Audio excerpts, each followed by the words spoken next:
सुप्रसिद्ध राजज्योतिषांत्रिक श्री माधव गुरुजी यांचा खास उपक्रम चिंतन, सत्संग आणि साधना. ओम साईराम. नवरात्र उत्सव आपण जेवढा आनंदाने साजरा करतो हा खूप प्राचीन आहे. खूप अगोदरपासून तो तेवढ्याच आनंदाने साजरा होत होता.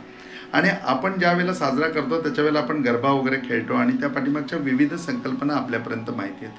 परंतु हा साधनेचा महिना आहे, हा उपासनेचा महिना आहे आणि याच्यामध्ये एवढे साधनेला आणि उपासनेला महत्त्व आहे. त्याचं एक छोटंसं उदाहरण मी तुम्हाला देतो. आज आहे ना, आपण रामायणामध्ये जाऊया. आणि रामायणामध्ये आपल्याला सगळ्यांना माहिती आहे की राम लंकेमध्ये गेलेले आहेत आणि लंकेमध्ये त्यांचं रावणाबरोबर जे युद्ध चालू आहे ते खूप अगदी घनघोर असं युद्ध चालू आहे. आणि त्या घनघोर युद्धामध्ये आज रावण पूर्ण ताकदीने युद्धाला उतरला आणि ताकदीने युद्धाला उतरल्यानंतर रावणाने अशी अस्त्र चालवली की आज रामाची सेना छिन्न विछिन्न झालेली. आज सगळे भयभीत झालेले आहेत, सगळेजण घाबरलेले आहेत की कसं आपला लगाव लागणार आणि कसं काय आपण या युद्धाला सामोरं जाणार. कसं बसं रामाने ते युद्ध त्या दिवशीचा दिवस मारून नेला. संध्याकाळ झाली आणि जो तो आपापल्या व्यवस्थेच्या ठिकाणी गेला. आणि एक घनघोर युद्ध पूर्ण करून झाल्याच्या नंतर राम आज आपल्या व्यवस्थेमध्ये पोहोचलेत आणि सगळेजण भयभीत होऊन रामाच्याच त्या कुटियामध्ये आलेले आहेत. तिथे जांबवंत आहेत, तिथे अंगद आहेत, तिथे सुग्रीव आहेत आणि हनुमंतराय हे श्रीरामांच्या पायाशी बसलेत. ते पाय चेपतायत आणि ते चेपत असताना रामांना सीतेची आठवण आली की सीता आत्ता काय करत असेल. आणि एवढं सीतेची आठवण आल्याच्या नंतर रामाच्या डोळ्यातून एक अश्रू बाहेर आले आणि ते अश्रू त्यांच्या पायावरती पडले. त्यांच्या पायावरती पडलेल्या त्या अश्रूकडे बघून हनुमंतरायांना खूप वाईट वाटलं आणि त्यांनी स्वतःचं उग्र रूप धारण करायला सुरुवात केली. इतकी काही मोठी शक्ती त्यांनी त्यांच्यामध्ये सामावायला सुरुवात केली की त्यांचा काय आता विचार चालला आहे तो हनुमंतरायांचा विचार श्रीरामांना नक्की कळला. श्रीरामांनी त्यांना अलगद स्पर्श केला आणि सांगितलं थांब. आणि थांब म्हणताच त्या ठिकाणी जांबवंतजी उभे राहिले आणि जांबवंतजी म्हणले की प्रभू, आजच्या युद्धामधला प्रसंग फार विचित्र होता. आज रावण खूप आपल्यावरती हावी झालेला होता आणि असंच युद्ध चालू राहिलं तर आपली वानरसेना ही काही रावणाबरोबर फाईट करू शकत नाही. राम त्याच्यावरती हसले आणि म्हणले माझ्याही लक्षात आलं. मग ते म्हणले काय करायचं आता या युद्धामध्ये, आपण काय आपली रणनीती आखायची. त्याच्यावरती ते म्हणले की असं का घडलं याचं कारण आपण शोधून काढायला पाहिजे. जांबवंतजी म्हणले की सांगा ना मग असं का घडलं. त्याच्यावरती प्रभू रामचंद्र म्हणले की रावणाबरोबर सीता आज अशोकवनामध्ये आहे. म्हणजे शक्ती जी आहे ती रावणाच्या बाजूनी आहे आणि आपल्याकडे सीता नाही आहे, आपल्याकडे शक्ती नाही आहे. म्हणजे तर आपली फक्त चाललेले ते आपलं युद्धच चाललं आहे. आपल्याकडे शक्तीची आपल्याकडे पूर्णपणे कमतरता आहे, आपल्याकडे शक्ती नाही आहे. तर आपण शक्तीची साधना करायला पाहिजे, आपण शक्ती मिळवायला पाहिजे. मग त्याच्यावर म्हणले की ही साधना कोण करेल. तर राम म्हणला आता ही मी स्वतः करायला पाहिजे आणि मी स्वतः ज्यावेळेला ती करेन ना त्यावेळेला ती शक्तीची आपल्याला प्राप्ती होईल. जांबवंतजींनी सांगितलं ठीक आहे, तुम्हाला किती वेळ पाहिजे ते सांगा. ते म्हणले काही नाही, उद्या मी बसून उद्या पूर्णपणे साधना करेन शक्तीची आणि मी शक्तीला प्राप्त करून घेईन. एकदा आपल्याकडे शक्ती आली ना मग रावण आपल्यावरती काही हावी होऊ शकत नाही. आपण रावणाची पूर्णपणे एकाच दिवसामध्ये युद्ध जिंकून जाऊ. मग जांबवंतजी म्हणले ठीक आहे, आम्ही उद्याचा दिवस कसाही पार पाडू. तुम्हाला बरोबर काय पाहिजे किंवा तुम्हाला बरोबर कोण पाहिजे ते सांगा. रामाने सांगितलं की मला फक्त हनुमंतराय बरोबर द्या. आणि हनुमंतरायांना बरोबर घेऊन रामाने त्यांना सांगितलं की मला 108 आहे ना कमळं आणून द्या, ज्या कमळांनी मला शक्तीची आराधना करायची आहे. आणि तेच ते नवरात्राचे दिवस होते आणि त्या दिवसांमध्ये 108 कमळं घेऊन राम त्या ठिकाणी देवीच्या समोर उपासनेला बसले.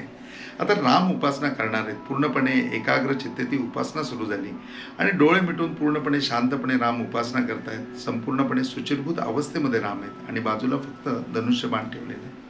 आणि याप्रमाणे पूजा करत असताना जी अर्चना चालू आहे त्या अर्चनेमध्ये एक एक पुष्प ते देवीला अर्पण करतायत आणि देवी त्या सगळ्याचा स्वीकार करते. देवीला पण त्या साधनेमध्ये खूप आनंद येतोय. का तर साधक चांगला असेल ना तर देवाला सुद्धा आनंद येतो. आणि आता अंबेला आनंद लीला करायचीच आहे. ती ऊर्जा, ती शक्ती, ती सगळी रामाला द्यायचीच आहे. परंतु शेवटी आहे ना, साधक राम जरी असले आणि साधक मी असलो आणि साधक आपण असलो तरी सुद्धा परीक्षाही द्यावीच लागते. आणि देवीने विचार केला की आता थोडीशी परीक्षा घ्यायला पाहिजे आणि देवीने पटकन त्यातलं एक कमळ उचललं आणि स्वतःकडे घेऊन ठेवलं. आता प्रभू रामचंद्रांकडे 108 कमळ नाही आहेत, आता 107च कमळ आहेत. आणि ज्या वेळेला तो क्रम आला की 107 कमळ वाहून झाले आणि 108 कमळाला राम चाळायला लागला कारण डोळे मिटलेले आहेत आणि त्यावेळेला ते कमळ हाताला लागत नाही. त्याच्या वेळेला रामाने विचार केला की आता इथे कुठेच कमळ नाही आहे आणि आता कमळ नाही आहे तर आता देवीची साधना ही अर्धवट अवस्थेमध्ये राहू शकते. अगदी फायनल अशा साधनेपर्यंत आपण पोचलोय की याच्या पुढे फक्त दर्शन आहे आणि देवीची ऊर्जा, देवीची शक्ती आपल्याला प्राप्त होईल. अंबे तुझी अनंत हो लीला आपल्याला प्राप्त होईल. आणि मग ती अनंत लीला प्राप्त करत असताना शेवटच्या अगदी टोकाला आपण आहोत आणि त्या टोकाला असताना काय कमळाकरता, एका कमळाकरता ती फुकट घालवायची का. रामाने फक्त हाताने चाचपला आणि स्वतःचा बाण हातामध्ये घेतला आणि स्वतःचा बाण पूर्णपणे स्वतःच्या डोळ्यावरती चालवायला घेतला की हे सुद्धा माझे जे नयन आहेत ना, हे सुद्धा कमल नयन आहेत. म्हणजे माझे डोळे, रामाची स्तुती करताना म्हणलं जातं की कमल नयन, की त्याचे डोळे जे होते ते कमळासारखे होते. तर मग हे डोळेच मी तिला अर्पण करून टाकतो, यातला एक डोळा मी तिला अर्पण करून टाकतो, की जेणेकरून ते कमल तिला अर्पण होईल आणि माझी साधना पूर्ण होईल.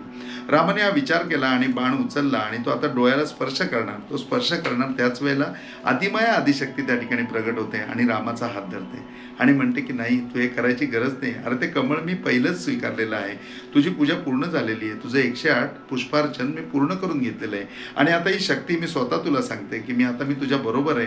आता तू रावणाशी युद्ध कर, तू नक्की विजयी होशील. राम ते कृपा आशीर्वाद प्राप्त करून घेतात आणि ते कृपा आशीर्वाद प्राप्त करून ती शक्ती आपल्याकडे प्राप्त करून घेतात आणि त्यावेळेला ते रावणावरती चालून जातात आणि तेव्हा दसरा होतो. त्या दिवशी रावण मरतो. त्यावेळेला पूर्णपणे ज्या प्रवृत्ती आहेत त्या प्रवृत्तीचा नाश होतो. त्यावेळेला दशाननाचा नाश होतो आणि त्यावेळेला रामराज्य अस्तित्वामध्ये येतं. नवरात्रामधल्या वेगवेगळ्या साधना आणि वेगवेगळ्या उपासना आहेत. प्रत्येकाने केलेली साधना वेगळी आहे. मला असं वाटतं की नवरात्र फक्त आपण रंगांनी साजरं न करता फक्त आपण ते साधनेने साजरं करूया. जी काही आपल्याला साधना आहे ती आपण पूर्णपणे मनोभावे करूया, की जेणेकरून अखंड वर्षाकरता अंबे तुझी अनंत हो लीला, ती अनंत लीला आपल्याला प्राप्त होईल. याकरता जी उपासना सांगितलेली आहे त्याच्यामध्ये पुष्पार्चन उपासना आवर्जून सांगितलेली आहे. त्या पंचार्चनाचा माझा व्हिडिओ तुम्ही नक्की बघा. या व्हिडिओमध्ये तुम्ही लिंक केलेला आहे, जो बघून तुम्ही सुद्धा पुष्पार्चनाचा लाभ घेऊ शकता. अष्टमी, नवमी, दशमीमध्ये तर हे कंप्लीट करता येईलच, परंतु उशिरा व्हिडिओ मिळाला तरी सुद्धा कोजागिरी पौर्णिमेच्या दिवशी तुम्ही हे नक्की करू शकता. कदाचित ही इच्छा असेल की आंबेची अनंत कृपा तुमच्यावरती होणं, म्हणून हा व्हिडिओच्या माध्यमातून एक छोटासा प्रयत्न. ओम साईराम.